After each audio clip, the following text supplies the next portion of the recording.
Hi hello welcome back to my channel Eppi Splash. അപ്പം നമ്മൾ കുറേ ആയിട്ട് കുറേ വീഡിയോസ് വന്നിട്ടുണ്ടായിരുന്നില്ലായിരുന്നു, എക്സാം ആയിരുന്നു. അപ്പം എനിക്ക് തോന്നുന്നു എല്ലാവരും നന്നായിട്ട് തന്നെ ബയോളജിയും മാത്സും രണ്ടും നന്നായിട്ട് തന്നെ എഴുതിയെന്ന് വിചാരിക്കുന്നു. അപ്പം ഇനി ഞാൻ ഈ പറഞ്ഞ പോലെ +2 ബാക്കി വീഡിയോസും കൂടി അപ്ലോഡ് ചെയ്യണം. അപ്പം നിങ്ങളുടെ റിലേറ്റീവ്സോ അല്ലെങ്കിൽ സിസ്റ്റേഴ്സോ അങ്ങനെ ആരെങ്കിലും ഉണ്ടെങ്കിൽ നിങ്ങൾ ഇങ്ങനെ ഒരു ചാനൽ ഉള്ളത് അവരെ കൂടി അറിയിക്കുക. പിന്നെ അതുപോലെ തന്നെ ഇപ്പം ജെഇക്കൊക്കെ പ്രിപ്പയർ ചെയ്യുന്ന കുറേ പേരുണ്ട്. അപ്പം അവർക്കൊക്കെ ചില ചാപ്റ്റേഴ്സൊക്കെ എന്തെങ്കിലും തരത്തിലുള്ള കൺഫ്യൂഷൻസ് ഉണ്ടെങ്കിൽ വീഡിയോ കാണാം. അപ്പം ഇന്ന് ഞാൻ ചെയ്യാനായിട്ട് പോകുന്നത് നമ്മുടെ ഫസ്റ്റ് തന്നെ അങ്ങ് തുടങ്ങാമെന്ന് വിചാരിച്ചു. റിലേഷൻ ആൻഡ് ഫംഗ്ഷൻ ആണ് ചെയ്യാനായിട്ട് പോകുന്നത്.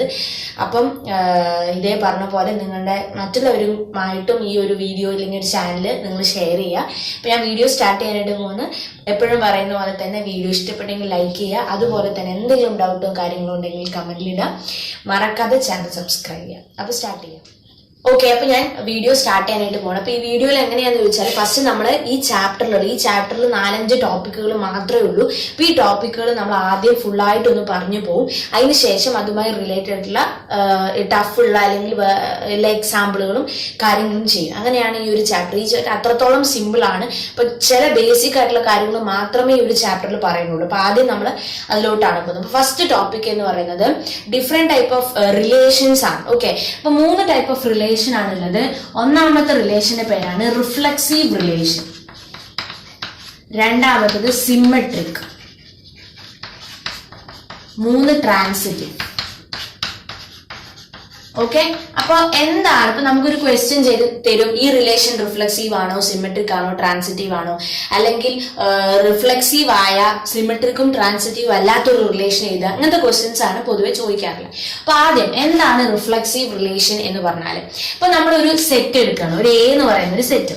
ഈ സെറ്റില് ഒരു 1 2 3 അങ്ങനെ ഒരു 5 വരെ 4 5 വരെയുള്ള സെറ്റ് നമ്പേഴ്സ് ഉണ്ടെന്ന് വിചാരിക്കാം. അതുപോലെ അപ്പൊ നമ്മളുടെ ഒരു റിലേഷൻ പറയാണ്. അപ്പൊ ആ റിലേഷനിൽ നമ്മൾ നോക്കിക്കഴിഞ്ഞു കഴിഞ്ഞാൽ ഈ നമ്പറുകളുടെ ഒക്കെ ഡബ്ലറ്റ് വരണം. അതായത് ഇപ്പൊ 1 ആണെങ്കിൽ 1 1 2 2 3 3 അങ്ങനെ 4 4 5 5. ഇവിടെ എത്ര നമ്പർ ഉണ്ടോ, അപ്പൊ ഇവിടെ 6 എന്ന് പറയുന്ന സെറ്റും കൂടി ഉണ്ടെങ്കിൽ അവിടെ 6 6ഉം കൂടി വരണം. എങ്കിൽ മാത്രമേ ആ റിലേഷനെ നമുക്ക് റിഫ്ലെക്സീവ് പറയാൻ പറ്റും. അതായത് ഇത് മാത്രം വരിക എന്നല്ല അർത്ഥം. ഇപ്പൊ വേറെ കുറെ നമ്പേഴ്സ് ഉണ്ടാവും, 1 2 3 2 എന്തെങ്കിലും ആയിക്കോട്ടെ, എത്രയോ റിലേഷൻ ഉണ്ട്. പക്ഷെ നമ്മൾ എടുത്ത ഈ സെറ്റിലുള്ള എല്ലാ നമ്പറുകളുടെയും ഡബ്ലറ്റ്, അത് നമ്മൾ എഴുതുന്നത് ഡബ്ലറ്റ് എന്നൊന്നും അല്ല കേട്ടോ ടെക്സ്റ്റ് ബുക്കിൽ. അതിൽ പറയുന്നത് ഇങ്ങനെയാണ്, ഈ A belongs to capital A എന്ന് പറയുന്ന ഒരു സെറ്റില് ഈ സ്മോൾ a എന്ന് പറയുന്ന നമ്പർ ഉണ്ടെങ്കിൽ then which implies A, A belongs to R. A എന്ന് പറയുന്ന ഒരു നമ്പർ ക്യാപിറ്റൽ എ എന്ന് പറയുന്ന ഒരു സെറ്റിൽ ഉണ്ട്. അങ്ങനെയാണെങ്കിൽ സ്മോൾ എ എന്ന് പറയുന്ന ഒരു സംഭവം നമുക്ക് ഈ റിലേഷൻ ഉണ്ടാവും എന്നുള്ളതാണ് ഇവിടെ നമ്മൾ റിഫ്ലെക്സീവ് എന്നുകൊണ്ട് ഉദ്ദേശിക്കുന്നത്. അപ്പൊ റിഫ്ലെക്സീവ് എന്ന് പറയുന്നത് ഇത്രയേ ഉള്ളൂ. അപ്പൊ റിഫ്ലെക്സീവ് എന്ന് പറഞ്ഞാല് if a belongs to capital then A, belongs to R. അതായത് ഇപ്പൊ ഇവിടെ 1 2 3 വരെ ആണെങ്കിൽ 1 1 2 2 3 3. പിന്നെ എത്രയോ നമ്പറുകളോ റിലേഷനുകളോ ഇവിടെ ഉണ്ടാവും. പക്ഷെ അത് കൂടാതെ ഈ പറഞ്ഞ പോലെ ഈ സെറ്റിൽ എത്രയുണ്ടോ അതിന്റെ ഒക്കെ ഡബ്ലറ്റ് ഇവിടെ ഉണ്ടാവണം. അതിനെയാണ് നമ്മൾ റിഫ്ലെക്സീവ് റിലേഷൻ എന്ന് വിളിക്കുന്നത്. അടുത്തതാണ് സിമെട്രിക് റിലേഷൻ എന്ന് പറഞ്ഞാല്. ഇപ്പൊ ഈ എന്താണ് ഇവിടെ ഉദ്ദേശിക്കുന്നത് ചോദിച്ചാൽ, ഇപ്പം ഫോർ എക്സാമ്പിൾ ആയിട്ട് പറയുകയാണെങ്കിൽ ഇങ്ങനെയാണ് അതിന്റെ ഒരു നമ്മൾ ഫോർമാറ്റ് ഇങ്ങനെയാണ്, if A, B belongs to R which implies B, A belongs to R. ഇവിടെ എന്താണ് ഉദ്ദേശിക്കുന്നതെന്ന് ചോദിച്ചാല്, ഇപ്പൊ റിലേഷൻ എടുത്തു, ഫോർ എക്സാമ്പിൾ ആയിട്ട് പറയുകയാണെങ്കിൽ ഒരു റിലേഷൻ എടുത്തു. ആ റിലേഷനിൽ 1 2 ഉണ്ട്, 3 5 ഉണ്ട്, അങ്ങനെ കുറെ സെറ്റ് 2-3 റിലേഷനിൽ വന്നു. അങ്ങനെയാണെങ്കിൽ ഈ റിലേഷനിൽ A, B ഉണ്ട് എന്ന് വിചാരിക്കുക. അതായത് ഏതെങ്കിലും 2 നമ്പർ. അപ്പൊ ഫോർ എക്സാമ്പിൾ ഇതാണ് 1 2. അപ്പൊ ഇവിടെ A, B എന്ന് പറഞ്ഞാൽ 1 2 ആണ്. അങ്ങനെയാണെങ്കിൽ B, A എന്ന് പറഞ്ഞ ഈ നമ്പറിന് നേരെ തിരിക്കുക. B, A 2, 1ഉം ആ റിലേഷനിൽ ഉണ്ടാവണം. എങ്കിൽ ആ റിലേഷൻ നമുക്ക് സിമെട്രിക് റിലേഷൻ എന്ന് പറയാനായിട്ട് പറ്റും. അപ്പൊ റിഫ്ലെക്സീവ് പറഞ്ഞു, അതുപോലെ തന്നെയാണ് സിമെട്രിക് റിലേഷൻ എന്ന് പറഞ്ഞാല്. അപ്പൊ ഇവിടെ എന്താ ഉദ്ദേശിക്കുന്നത് ചോദിച്ചാല് A, B റിലേഷൻ ഉണ്ടെങ്കിൽ ഇതിന് തല തിരിച്ചുള്ള സംഭവം റിലേഷൻ ഉണ്ടാവും. അതായത് ഇവിടെ ഉദ്ദേശിക്കുന്നത് അവിടെ 1, 2 ഉണ്ട് എങ്കിൽ 2, 1ഉം റിലേഷൻ ഉണ്ടാവണം. അതുപോലെ 3, 5 ഉണ്ട് എങ്കിൽ 5, 3ഉം റിലേഷൻ ഉണ്ടാവണം.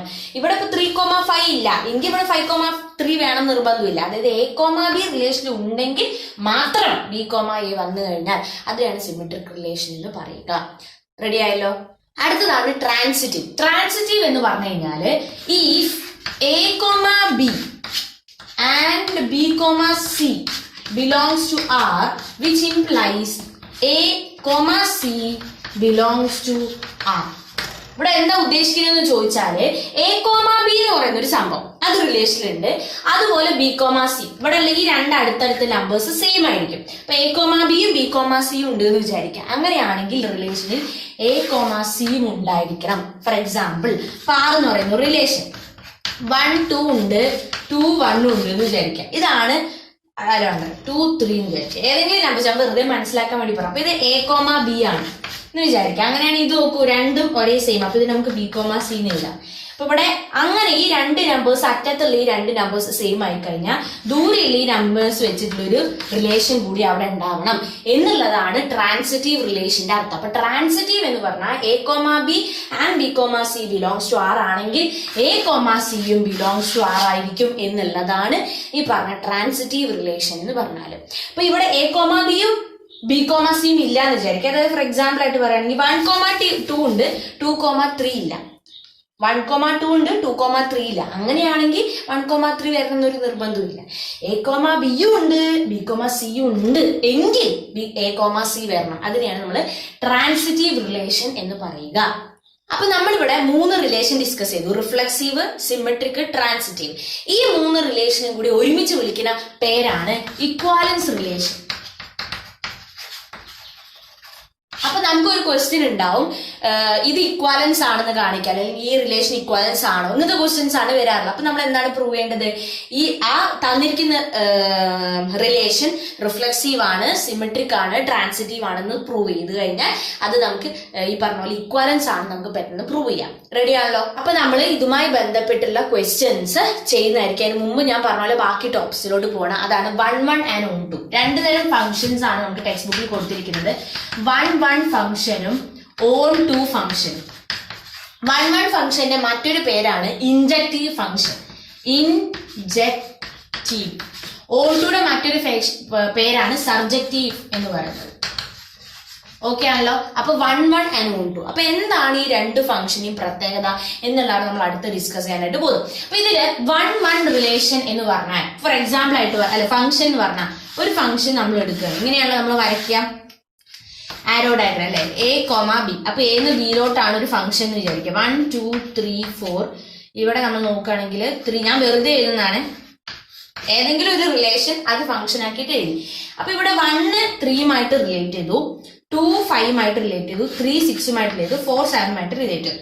ഇതിനെയാണ് 1 1 എന്ന് പറയുന്നത്. 1 1 എന്ന് പറഞ്ഞാൽ ഇവിടെയുള്ള ഓരോ എലമെന്റിനും കറക്റ്റ് ആയിട്ടുള്ള യുണീക്ക് ആയിട്ടുള്ള ഒരു റിലേഷൻ, ഒരു ഇമേജ് ഉണ്ടായിരിക്കും എന്ന് പറഞ്ഞാല് ഇത് 1 1. ഇപ്പൊ ഞാൻ നോക്കുകയാണെങ്കിൽ ഈ 2നും 3ലോട്ടാണ് റിലേഷൻ എന്ന് വിചാരിക്കുക. 1നും 3ലോട്ടാണ്, 2നും 3ലോട്ടാണ്. അതായത് ഇവിടെയുള്ള ഒന്നിൽ കൂടുതൽ എലമെന്റുകള് ഒരേ എലമെന്റിനോട് റിലേറ്റഡ് ആയി കഴിഞ്ഞാൽ അത് പാടില്ല. അതിന് നമ്മൾ മെനി 1 എന്നാണ് വിളിക്കുക. 1 1 എന്ന് പറഞ്ഞാൽ ഇവിടെയുള്ള ഓരോ എലമെന്റും കറക്റ്റ് ആയിട്ട് സ്പെസിഫിക് ആയിട്ട് ഒരു ഇമേജ് മാത്രം ഇപ്പുറത്തുണ്ടാവും. ഇപ്പൊ ഫോർ എക്സാമ്പിൾ ഇത് മെനി 1 എന്നാ പറയാം. കാരണം 1 1 നേരെ ഓപ്പോസിറ്റ് ആണ് മെനി 1. പേര് പറയുന്ന പോലെ 1 1. ഇവിടെയുള്ള ഒരാൾക്ക് ഇവിടെയുള്ള ഒരാളോട്. മെനി 1. ഇവിടെയുള്ള കുറെ ആളുകൾക്ക് ഇവിടെ ഒരാളേ ഉള്ളൂ. അതിനെയാണ് മെനി 1 എന്ന് പറയാ. റെഡി ആണല്ലോ? അതാണ് ഈ 1 1 എന്ന് പറഞ്ഞു കഴിഞ്ഞാൽ. ഇനി ഓൺ 2 എന്ന് പറഞ്ഞാല്, ഇപ്പൊ ഓൺ 2 എന്ന് പറഞ്ഞാല് ഇപ്പൊ നമുക്കറിയാം ഡൊമെയിൻ ഉണ്ട്, റേഞ്ച് ഉണ്ട്, കോഡൊമെയിൻ ഉണ്ട്. ഇങ്ങനെ 3 ടേംസ് നമ്മൾ പഠിച്ചതാണ് +1 അപ്പൊ ഇവിടെ നമ്മൾ നോക്കേണ്ടതെന്ന് ചോദിച്ചാല് റേഞ്ചും കോഡൊമെയിനും ഒരു ഫംഗ്ഷന്റെ ഈക്വൽ ആണെങ്കിൽ, അതായത് കോഡൊമെയിൻ ഈക്വൽ ടു റേഞ്ച് ആണ് എന്ന് വിചാരിക്കുക. ഒരു ഫംഗ്ഷനില് കോഡൊമെയിൻ റേഞ്ചിനോട് ഈക്വൽ ആണെങ്കിൽ അതിനെയാണ് നമ്മൾ ഈ പറഞ്ഞ പോലെ ഓൺ 2 അല്ലെങ്കിൽ സർജക്റ്റീവ് എന്ന് വിളിക്കുന്നത്. അപ്പൊ ഞാൻ ഈ റേഞ്ചും കോഡൊമെയിനും തമ്മിലുള്ള വ്യത്യാസം അറിയാത്തവർക്കായിട്ട് ജസ്റ്റ് ഒന്ന് പറയാം. ഇത് എ, ഇത് ബി. ഓക്കെ, ഇപ്പൊ ഇവിടെ 1 2 3 4, ഇവിടെ ഞാൻ വെറുതെ 3 5 6 7 8. ഓക്കെ, അപ്പൊ ഈ 1 3 ആയിട്ട് റിലേറ്റഡ് ആണ്, ഈ 2 4 7 ആയിട്ട് റിലേറ്റഡ് ആണ്, ഈ 3 5 ആയിട്ട് റിലേറ്റഡ് ആണ്, ഈ 4 6 ആയിട്ട് റിലേറ്റഡ് ആണ്. ഓക്കെ, അപ്പൊ ഇവിടെ ഈ ഒരു സെറ്റിൽ, ഫുൾ സെറ്റ്, ഇതിനെയാണ് നമ്മൾ ഡൊമെയിൻ എന്ന് പറയാം. ഇവിടെയുള്ള ഫുൾ നമ്പേഴ്സിൽ എല്ലാ നമ്പേഴ്സും ഈ ഫുൾ നമ്പേഴ്സിനെ വിളിക്കുന്ന പേരാണ് കോഡൊമെയിൻ. റെഡി? ഈ വര വന്നിട്ടുള്ള ആളുകളില്ലേ, അവരുമാണ് നമ്മൾ റേഞ്ച് എന്ന് വിളിക്കുക. എന്ന് പറഞ്ഞാൽ ഈ 8 റേഞ്ചിൽ പെടില്ല, കാരണം അതിലോട്ട് വര വന്നിട്ടില്ല. ബാക്കി എല്ലാവർക്കും മാത്രമേ വര വന്നിട്ടുള്ളൂ. അപ്പൊ ഇവരെയാണ് നമ്മൾ റേഞ്ച് എന്ന് വിളിക്കുക. അപ്പൊ ഇവിടെ നമ്മൾ നോക്കിക്കഴിഞ്ഞാല് ഇവിടെ 8 എന്ന് പറയുന്ന സംഭവം റേഞ്ചിലില്ല. പക്ഷെ കോഡൊമൈൻ എന്ന് പറഞ്ഞാൽ 3, 5, 6, 7, 8 ആണ്. റേഞ്ച് എന്ന് പറഞ്ഞാൽ 3, 5, 6, 7 ആണ്. അവിടെ കോഡൊമൈൻ റേഞ്ചിനോട് ഈക്വൽ അല്ല, എങ്കിൽ അത് ഓൺ2 അല്ല. ഓൺ2 ആവണമെങ്കിൽ ഈ 8ലോട്ടും ഇതേ പറഞ്ഞ ഇവിടെ 5 ഉണ്ടെന്ന് വിചാരിക്കാം, ഇതേപോലെ ഇതിലോട്ട് വരണം, എങ്കിൽ മാത്രമാണ് കോഡൊമൈന് റേഞ്ചിനോട് ഈക്വൽ ആണെന്നും അത് ഓൺ2 ആണെന്നും നമുക്ക് പറയാനായിട്ട് പറ്റത്തുള്ളൂ. അപ്പൊ ഇതുവരെയുള്ള കാര്യങ്ങളൊക്കെ മനസ്സിലായി എന്ന് വിചാരിക്കുക. ഇനി നമ്മൾ ഒരു ഫംഗ്ഷൻ നമുക്ക് തരും, എന്നിട്ട് ഇങ്ങനെ ചോദിക്കും show that this function is 1, അല്ലെങ്കിൽ ദിസ് ഫംഗ്ഷൻ ഇസ് ഓൺ2 എന്ന് ചോദിക്കും. അതിന് മുമ്പായിട്ട് ഒരു കാര്യം പറയാനുള്ളത്, 1 ആൻഡ് ഓൺ2 ഇവര് രണ്ടുപേരും ഒരുമിച്ചിട്ട് നമ്മൾ പറയുന്നത് ബൈജക്റ്റീവ് ഫംഗ്ഷൻ എന്നാണ്. ഓക്കെ, ഒരു ഫംഗ്ഷൻ 1 ആണ് ഓൺ2 ആണെങ്കിൽ ആ ഫംഗ്ഷൻ നമ്മൾ വിളിക്കുന്ന പേരാണ് ബൈജക്റ്റീവ് ഫംഗ്ഷൻ എന്ന് പറയുന്നത്. ഇതുവരെയുള്ള ക്ലിയർ ആണല്ലോ? ഇനി നമുക്ക് നോക്കാം എങ്ങനെയാണ് ഒരു ഫംഗ്ഷൻ നമുക്ക് തന്നു കഴിഞ്ഞാൽ അത് 1 ആണ് അല്ലെങ്കിൽ ഓൺ2 ആണെന്ന് കാണിക്കുന്നത് എങ്ങനെ എന്നുള്ളത് നോക്കാം. ഓക്കെ, അപ്പൊ ഞാൻ ജസ്റ്റ് ഒരു ഫംഗ്ഷൻ ഇവിടെ എഴുതിയിട്ടുണ്ട്, f(x = 2x) എന്ന് പറയുന്ന ഒരു ഫംഗ്ഷൻ. അപ്പൊ നമ്മൾ ചോദിച്ചു ഷോ ദാറ്റ് ദിസ് ഫംഗ്ഷൻ, ഇത് നമുക്ക് തരും കേട്ടോ, ഫ്രം R to R അങ്ങനെ, അല്ലെങ്കിൽ ഫ്രം N to N എന്നൊക്കെ നമുക്ക് തരും. ഓക്കെ, അപ്പൊ this function is from R to R എന്ന് പറഞ്ഞ ഇവിടെ ഡൊമൈൻ R ആണ്, കോഡൊമൈൻ R ആണ്. R എന്ന് പറഞ്ഞാൽ റിയൽ നമ്പേഴ്സ്, അതുപോലെ ഇവിടെ നാച്ചുറൽ നമ്പേഴ്സ് ആണ്. ഇതൊക്കെ തരും നമുക്ക്. ഞാൻ ജസ്റ്റ് ഒരു എക്സാമ്പിളിലൂടെ പറയണം. അപ്പൊ f(x = 2x) എന്ന് പറയുമ്പോൾ ഇതിൽ 1 കാണിക്കണം എന്ന് ചോദിച്ചു. Okay, show that this function is 1 എന്ന് ചോദിച്ചു. അപ്പൊ നമ്മൾ എന്ത് ചെയ്യണം ചോദിച്ചാല്, തുടക്കം ഇങ്ങനെയാണ് ചെയ്യേണ്ടത്, if f(x1 = f(x2) എന്ന് എഴുതുക. റെഡി ആണല്ലോ? അപ്പൊ ഇവിടെ നമ്മൾ എങ്ങനെ തുടങ്ങാം, f(x1 f(x2) ഈക്വൽ ആണെങ്കിൽ x1 = x2 എന്ന് കാണിക്കുക. റെഡി? അതായത് ഒരു ഫംഗ്ഷൻ 1 ആണെന്ന് കാണിക്കാൻ നമ്മൾ ആദ്യം ആ ഫംഗ്ഷൻ ഇങ്ങനെ എഴുതും, f(x1 = f(x2). എന്നിട്ട് ഇത് നമ്മൾ ചെയ്ത് വരും. ചെയ്തു വന്നിട്ട് അവസാനം നമുക്ക് x1 = x2 എന്ന് കിട്ടണം. കിട്ടിക്കഴിഞ്ഞാൽ അത് 1 ആണ് എന്നാണ് അർത്ഥം. റെഡി? പക്ഷെ നമുക്കിപ്പോ 1 അല്ല എന്ന് പ്രൂവ് ചെയ്യണമെങ്കിൽ ഏതെങ്കിലും ഒരു എക്സാമ്പിൾ എടുത്തിട്ട് ഒരു ഡൊമൈനിലുള്ള രണ്ടാൾക്ക് ഈ പറഞ്ഞ പോലെ റേഞ്ചിലുള്ള ഒരാളെ ഉള്ളൂ എന്ന് കാണിച്ചാൽ മതി. ഒരു എക്സാമ്പിൾ എടുത്താൽ മതി അല്ല എന്ന് കാണിക്കാൻ. പക്ഷെ ആണെന്ന് കാണിക്കാൻ നമ്മൾ ഫുൾ എടുക്കണം.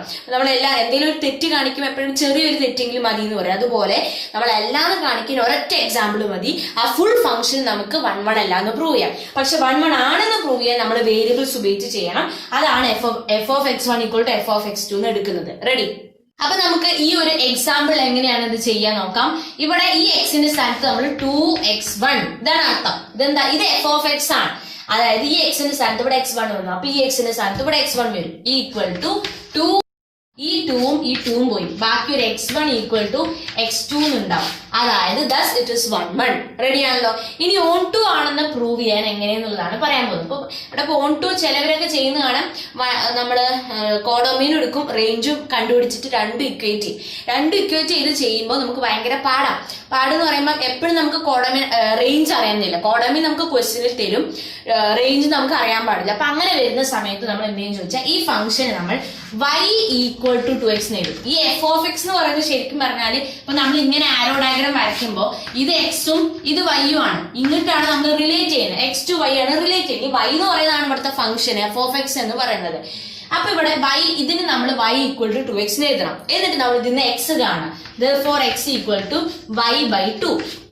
എന്നാൽ നമ്മൾ എന്ത് ചെയ്യാന്ന് ചോദിച്ചാല്, ഇപ്പൊ ഇവിടെ f(x)ന്റെ സ്ഥാനത്ത് ഈ y/2 എഴുതി, എക്സിന്റെ സ്ഥാനത്ത് y/2 ആണല്ലോ. f(x) = f(y/2). റെഡി? എന്നിട്ട് നമ്മൾ ഈ ഒരു ഇക്വേഷനിൽ എക്സിന്റെ സ്ഥാനത്ത് 2 × y/2, ഈ 2ഉം വെട്ടി ഉത്തരം എത്ര കിട്ടി? y കിട്ടി. അപ്പോ നമ്മൾ ഇതേപോലെ x കണ്ടിട്ട് അത് f(ൽ) കൊണ്ടിട്ട് കഴിഞ്ഞാൽ നമുക്ക് ഉത്തരം y കിട്ടിക്കഴിഞ്ഞാൽ നമുക്ക് പറയാം ദ ഫംഗ്ഷൻ ഇസ് ഓൺ2 എന്ന് പറയാൻ പറ്റും. റെഡി ആണല്ലോ? അതാണ്, ഇങ്ങനെയാണ് 1 കാണുക, ഓൺ2 കാണുക. ഒരു എക്സാമ്പിളൂടെ എല്ലാം കൂടി കഴിഞ്ഞ് ചെയ്യുന്നതായിരിക്കും. ഈ ഓൺ2 മനസ്സിലാവാത്തവരുണ്ടെങ്കിൽ ഒന്നുകൂടെ ഒന്ന് പറയാം. y = 2x എന്ന് എഴുതുക, അതായത് y = ആ ഫംഗ്ഷൻ എന്ന് എഴുതുക. ആ ഫംഗ്ഷന് നമ്മൾ x കാണുക. x കണ്ട ശേഷം ഈ എക്സിനെ കൊണ്ടുപോയിട്ട് f(x)ൽ ഇട്ടിട്ട് ഈ പറഞ്ഞ പോലെ ഈ എക്സിന്റെ സ്ഥാനത്ത് ആ y/2 കൊണ്ടുപോയിട്ടു. അപ്പൊ നമുക്ക് ഉത്തരം y കിട്ടി. അവസാനം y കിട്ടിക്കഴിഞ്ഞാൽ നമുക്ക് പറയാം ആ ഫംഗ്ഷൻ ഓൺ2 ആണ്. റെഡി? അപ്പൊ ഇനി നമ്മൾ അടുത്തൊരു സംഭവം എന്ന് പറയുന്നത് കമ്പോസിഷൻ ആണ്. കമ്പോസിഷൻ എന്ന് പറഞ്ഞാല് ഒരു ഫംഗ്ഷനുള്ളിൽ മറ്റൊരു ഫംഗ്ഷൻ എന്ന് പറഞ്ഞാൽ ഇപ്പൊ 2 ഫംഗ്ഷൻ ഉണ്ട്. ഒരു ഫംഗ്ഷൻ ഇപ്പൊ ഞാൻ എഫ് ഓഫ് എക്സ് എന്ന് എടുത്തു, മറ്റൊരു ഫംഗ്ഷൻ ഞാൻ ജി ഓഫ് എക്സ് എന്ന് എടുത്തു. ഇങ്ങനെ രണ്ട് ഫംഗ്ഷൻ ഉണ്ട് എന്ന് വിചാരിക്കാം. അങ്ങനെയാണെങ്കിൽ ഈ കമ്പോസിഷൻ നമ്മൾ എഴുതുക എഫ് കമ്പോസിഷൻ ജി, ഒരു 0 ഇട്ട് കൊടുക്കും രണ്ട് ഫംഗ്ഷന്റെ ഇടയിൽ. ഇതിനർത്ഥം എഫിന്റെ ഉള്ളിൽ ജി. അപ്പൊ നമുക്കൊന്ന് മാറ്റി ഇതിന് എഴുതും F of g of X, ഇതാണ് ഇതിന്റെ അർത്ഥം. അതുപോലെ ജി നോട്ട് എഫും കാണാം, ജി കമ്പോസിഷൻ എഫ്, ഈ 0 കമ്പോസിഷൻ ആണ്. അപ്പൊ ജിന്റെ ഉള്ളിൽ എഫ് ഓഫ് എക്സ് എന്ന് പറയുന്ന ഫംഗ്ഷൻ, ഇതാണ് ഇതിന്റെ അർത്ഥം. ഇതിനെയാണ് നമ്മൾ കമ്പോസിഷൻ എന്ന് വിളിക്കുക. റെഡി ആണല്ലോ? അപ്പൊ ഞാൻ ജസ്റ്റ് വേണമെങ്കിൽ ഒരു എക്സാമ്പിൾ കാണിക്കാം. അപ്പൊ എങ്ങനെ കാണിക്കാം? ഒരു എക്സാമ്പിൾ ആയിട്ട് ഇപ്പൊ ഞാൻ എഫ് ഓഫ് എക്സിന് ഞാൻ 2x എന്ന് കൊടുത്തു. ഓക്കെ, ജി ഓഫ് എക്സിന്റെ സ്ഥാനത്ത് ഞാൻ എക്സ് സ്ക്വയർ എന്ന് എടുത്തു. റെഡി? X square. എന്നിട്ട് ഞാനോട് ചോദിച്ചു എക്സാമിന്, if f of x equal to 2x and g of x equal to x square then find f composition g. അപ്പൊ നമ്മൾ എന്ത് ചെയ്യും? F of g of x, ഈ ഇതിനർത്ഥം എന്താണ്?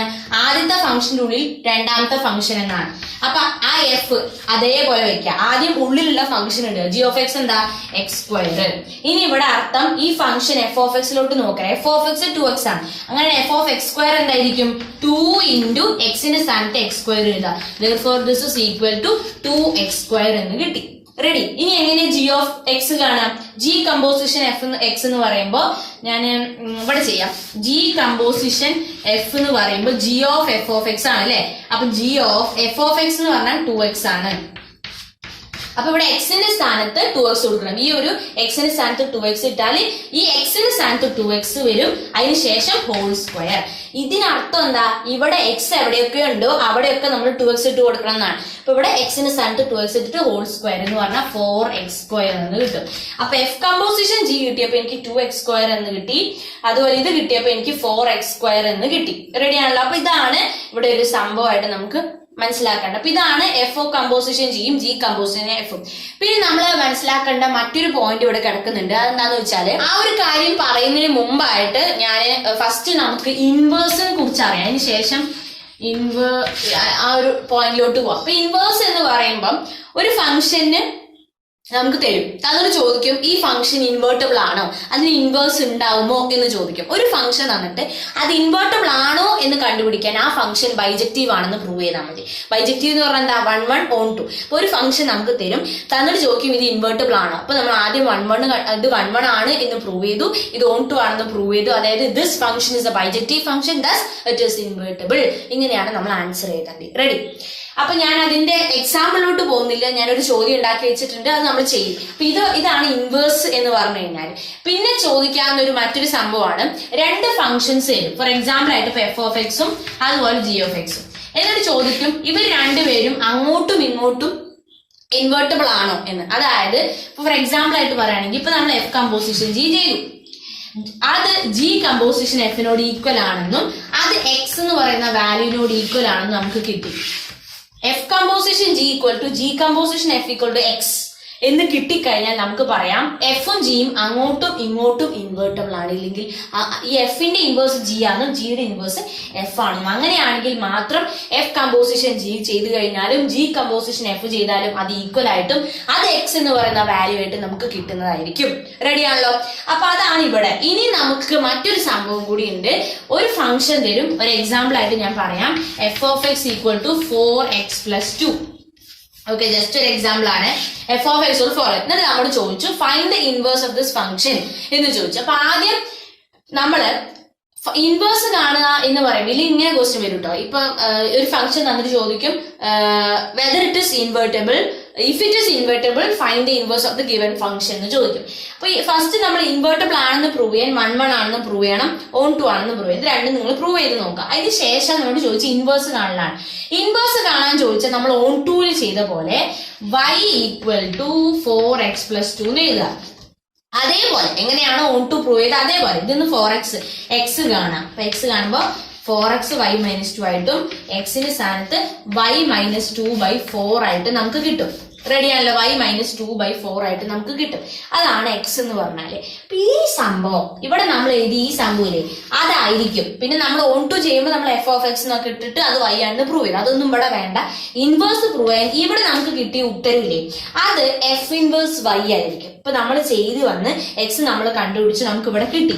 അതാണ് f inverse y. F inverse y ആണ് y - 2/4.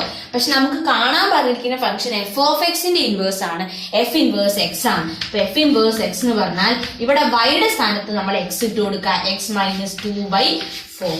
അതാണ് ഇവിടുത്തെ ഇൻവേഴ്സ്, ഈ ഒരു ഫംഗ്ഷന്റെ ഇൻവേഴ്സ് എന്ന് പറയുന്നത്. റെഡി ആയല്ലോ? അപ്പൊ എനിക്ക് തോന്നുന്നു ഇൻവേഴ്സും കൂടി കഴിഞ്ഞിട്ടുണ്ട്. ഇപ്പൊ നമ്മള് കുറെ കാര്യങ്ങൾ പറഞ്ഞു കേട്ടോ, ബൈജക്റ്റീവ്, ഇക്വാലൻസ്, കമ്പോസിഷൻ, ഇൻവേഴ്സ്. പിന്നെ ഇനി നമ്മൾ ഈ ഒരു ചാപ്റ്ററിൽ ഏറ്റവും മെയിൻ ആയിട്ടുള്ള ഇമ്പോർട്ടന്റ് ആയിട്ടുള്ള ലാസ്റ്റ് ടോപ്പിക്കിലോട്ട് പോവാണ്. അതാണ് ബൈനറി ഓപ്പറേഷൻ. ബൈനറി ഓപ്പറേഷൻ പലർക്കും വായിച്ചു നോക്കുമ്പോൾ ഒരു ഐഡിയയും കിട്ടത്തില്ല, പക്ഷെ ഭയങ്കര സിമ്പിൾ ആയിട്ടുള്ള സംഭവമാണ്. ബൈനറി ഓപ്പറേഷൻ എന്ന് പറഞ്ഞാൽ സംഭവം ഒരു റിലേഷൻ ആണ്, അല്ലെങ്കിൽ ഒരു ഫംഗ്ഷൻ ആയിട്ട് പറയും. ഇപ്പൊ ഈ ബൈനറി ഓപ്പറേഷൻ, ഇപ്പൊ നമ്മൾ അഡീഷൻ ഒരു ഓപ്പറേഷൻ ആണ്, അതിന്റെ ചിഹ്നമാണ് പ്ലസ്. സബ്ട്രാക്ഷൻ ഒരു ഓപ്പറേഷൻ ആണ്, മൈനസ്. അതുപോലെ ബൈനറി ഓപ്പറേഷന്റെ ചിഹ്നമാണ് സ്റ്റാർ ആയിട്ട് നമ്മൾ കൊടുക്കുക.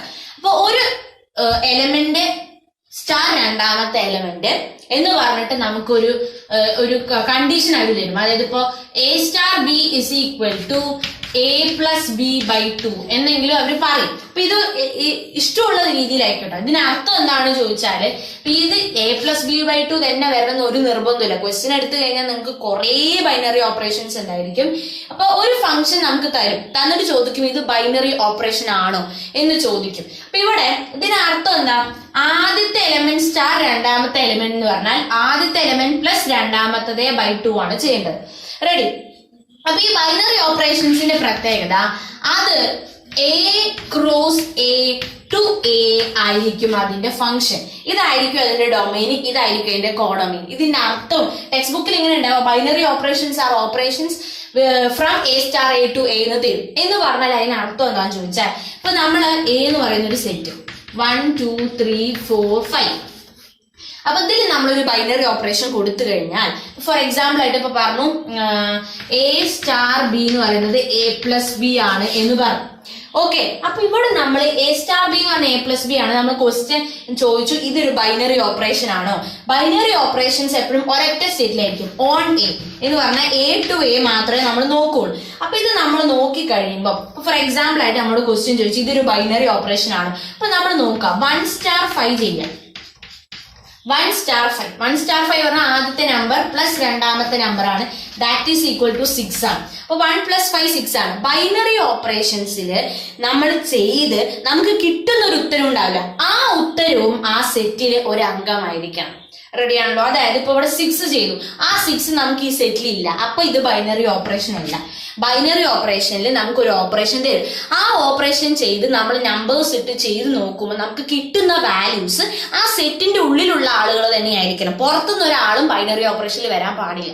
അതിനെയാണ് നമ്മൾ ബൈനറി ഓപ്പറേഷൻ എന്ന് പറയുക. അതാണ് നമ്മൾ A*A = A എന്നൊക്കെ പറഞ്ഞിട്ട് കാണിക്കുന്നത്. അപ്പൊ ഇവിടെ നമുക്ക് മെയിൻ ആയിട്ട് നമ്മൾ ആലോചിക്കേണ്ട ഒരു സംഭവം, നമ്മൾ എടുക്കുന്ന ആ നമ്പേഴ്സ് സ്റ്റാർ ചെയ്ത് നമുക്ക് കിട്ടുന്ന ഉത്തരം ഉറപ്പായിട്ടും നമ്മൾ എടുക്കുന്ന ആ ഒരു സെറ്റിൽ, ഇപ്പൊ ഫോർ എക്സാമ്പിൾ ഇങ്ങനെ സെറ്റ് ഒന്നും ആയിരിക്കില്ല, ഓൺ R എന്നൊക്കെ ആയിരിക്കും. ഓൺ R എന്ന് പറഞ്ഞാൽ എന്താ? On real numbers. Real numbers എന്ന് പറഞ്ഞാൽ റിയൽ നമ്പേഴ്സിൽ നിന്ന് റിയൽ നമ്പേഴ്സിലോട്ടാണ് നമ്മുടെ ആ ഫംഗ്ഷൻ വരുന്നത്. അങ്ങനെ പറയുമ്പോൾ എല്ലാ നമ്പേഴ്സും വരും. അപ്പൊ പിന്നെ നമ്മൾ അതൊന്നും നോക്കണ്ട. ഇതാണ് നമ്മളൊന്ന് ആലോചിക്കേണ്ട ഒരു സംഭവം. Binary operations are from A* to A. Okay, ഇനി നമുക്ക് ഇവിടെ ഒരു ഫംഗ്ഷനിലെ ഒരു ബൈനറി ഓപ്പറേഷൻ തരും, തന്നിട്ട് ചോദിക്കും ഇത് കമ്മ്യൂട്ടേറ്റീവ് ആണോ, അസോസിയേറ്റീവ് ആണോ, ഇതിന് ഐഡന്റിറ്റി ഉണ്ടോ, ഇതിന് ഇൻവേഴ്സ് ഉണ്ടോ, ഇങ്ങനത്തെ 4 ക്വസ്റ്റ്യൻസ് ആണ് ചോദിക്കുക. ഓക്കെ, അപ്പൊ ഈ 4 കാര്യങ്ങളും ഞാൻ ഒറ്റ എക്സാമ്പിൾ വെച്ചിട്ടാണ് പറയാൻ പോകുന്നത്. അതായത് binary operation A*B = AB/3 on R എന്ന് പറഞ്ഞാൽ ഓൺ റിയൽ നമ്പേഴ്സ്. അപ്പൊ A*B = AB/3 ആണ് ഞാൻ എക്സാമ്പിൾ ആയിട്ട് എടുക്കുന്നത്. അപ്പൊ നമ്മുടെ first question whether it is commutative എന്നാണ്. അപ്പൊ കമ്മ്യൂട്ടേറ്റീവ് എന്ന് പറഞ്ഞാൽ ഇതിപ്പോ നമ്മൾ സബ്ട്രാക്ഷൻ, അഡീഷൻ, മൾട്ടിപ്ലിക്കേഷൻ ഒക്കെ കേൾക്കുന്ന ഒരു വാക്കാണ്. എന്ന് പറഞ്ഞാൽ എന്താ, A*B ചെയ്ത് കിട്ടുന്ന ഉത്തരം B*A ചെയ്ത് കിട്ടുന്ന ഉത്തരത്തിനോട് ഈക്വൽ ആവണം. A*B = B*A ആണെങ്കിൽ നമുക്ക് പറയാം അത് കമ്മ്യൂട്ടേറ്റീവ് ആണ്. ഒരു നമ്പർ സ്റ്റാർ രണ്ടാമത്തെ നമ്പർ ചെയ്ത് കഴിഞ്ഞാൽ ഈ രണ്ടാമത്തെ നമ്പർ സ്റ്റാർ ഒന്നാമത്തെ നമ്പർ ചെയ്ത് കഴിഞ്ഞാലും കിട്ടുന്ന ഉത്തരം ഒന്നാണെങ്കിൽ നമുക്ക് പറയാം അത് കമ്മ്യൂട്ടേറ്റീവ് ആണ്. അസോസിയേറ്റീവ് എന്ന് പറഞ്ഞാൽ പറഞ്ഞാൽ 3 നമ്പർ ഉണ്ടാവും. A star B star C equal to A star B star C.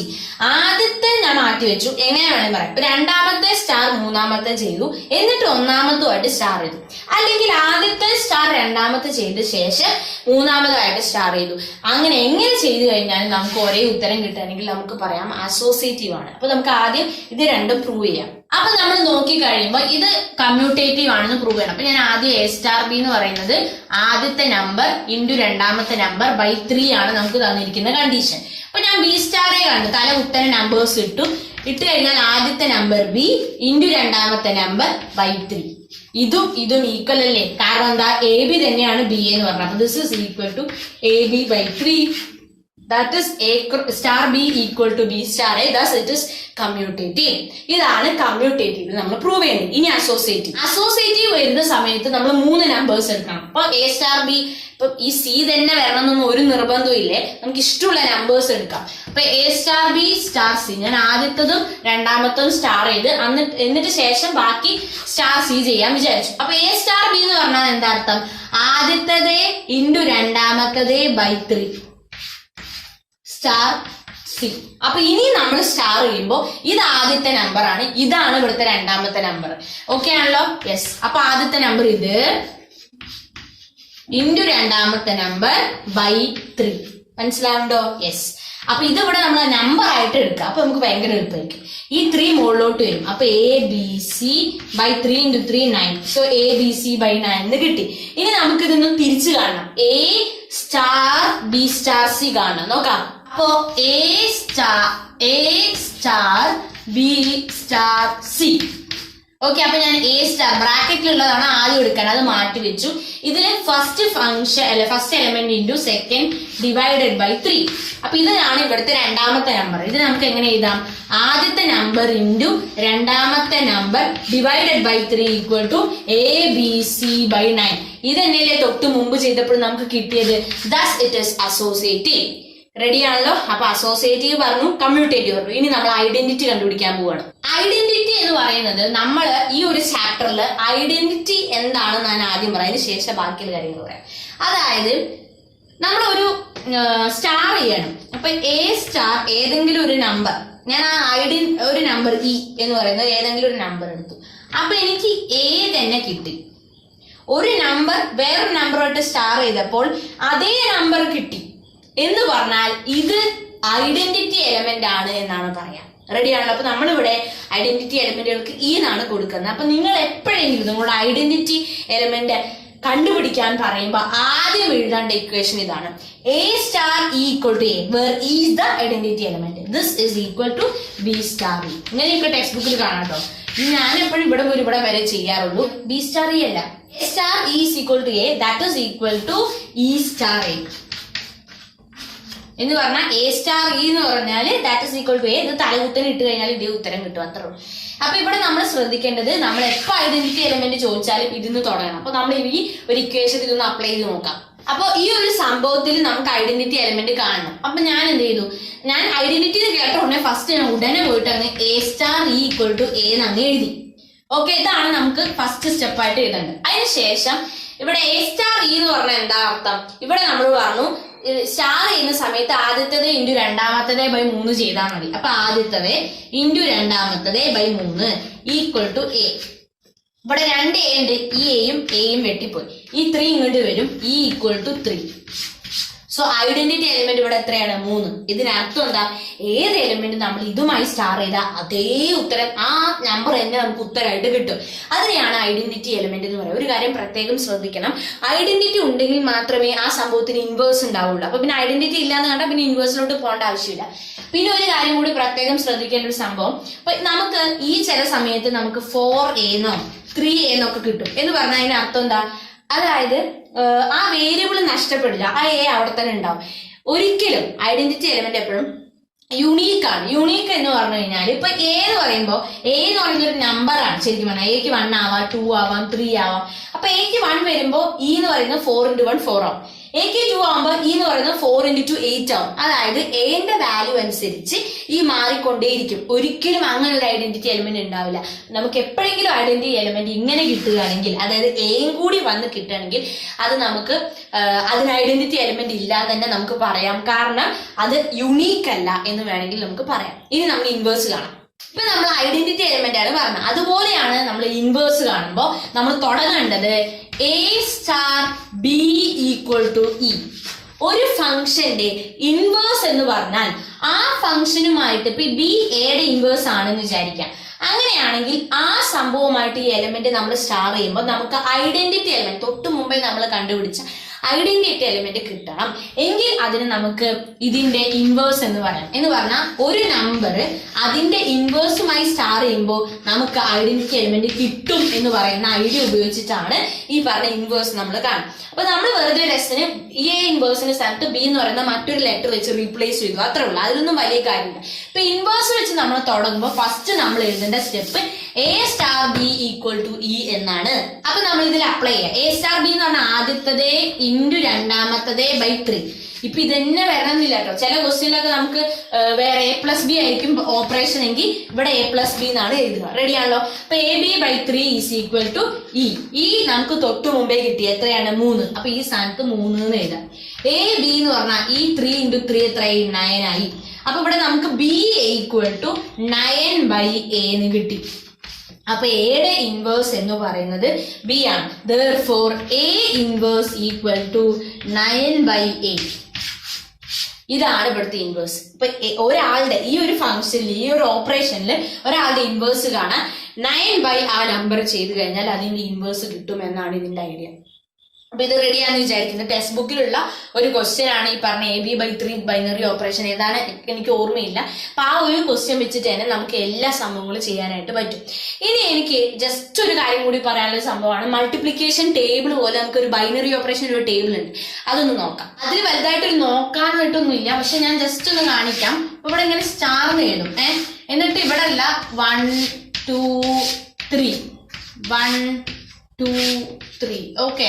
അപ്പൊ ഇങ്ങനെ നമുക്ക് തരും. എന്നിട്ട് ഇവിടെ കുറെ വാല്യൂസ്, ഞാൻ എക്സാമ്പിൾ ആയിട്ട് പറയാണ്. ഇത് ഉറപ്പൊന്നുമില്ല കേട്ടോ, ഞാൻ വെറുതെ തന്നെ എഴുതിയതാണ്. അപ്പൊ ഇവിടെ നമ്മൾ ഇതിന്റെ അർത്ഥം എന്താണെന്ന് ഞാൻ പറഞ്ഞുതരാം. ഈ ഒരു ബോക്സ് ഇങ്ങനെ പെട്ടിയിലാക്കി നമുക്ക് ക്വസ്റ്റ്യൻ തന്നു കഴിഞ്ഞാൽ 1 മൾട്ടിപ്ലിക്കേഷൻ ടേബിൾ പണ്ട് നമ്മൾ പഠിച്ചതല്ലേ, അതുപോലെയുണ്ട്. 1*1 എന്ന് പറഞ്ഞാൽ 1 ആണ്. 2*2 എന്ന് പറഞ്ഞാൽ 2 ആണ്. 2*3 എന്ന് പറഞ്ഞാൽ 2 ആണ്. ഇങ്ങനെ കൈ വെച്ച് നോക്കിയാൽ മതി. ഇപ്പൊ 1*3 എന്നാൽ ചില സമയത്ത് ക്വസ്റ്റ്യൻ ഇങ്ങനെ വരാറുണ്ട്. 1*5 1*3*4 *2 ഫ്രം ദിസ് എന്ന് ചോദിക്കും. അപ്പൊ നമ്മൾ ആദ്യം 1* ബ്രാക്കറ്റിനുള്ളിൽ ആദ്യം കാണണം. 1*3 എന്ന് പറഞ്ഞ ഉത്തരം എന്താ? 3. ഇനി നമ്മൾ 3*2 ആണ്. 3*2 എന്ന് പറഞ്ഞ ഉത്തരം എന്താ? 2.